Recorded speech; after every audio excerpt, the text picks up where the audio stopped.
மனிதர்கள் சில நேரம் நிறம் மாறலாம், மனங்களும் அவர் குணங்களும் தடம் மாறலாம்.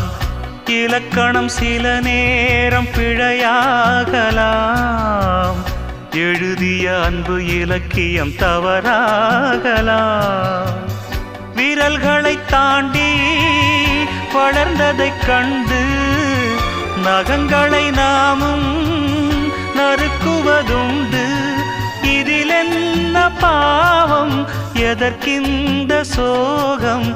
கிளியே நலம் வாழ என் நாடும் என் வாழ்த்துக்கள், தமிழ் கூறும் பல்லாண்டு என் வார்த்தைகள்.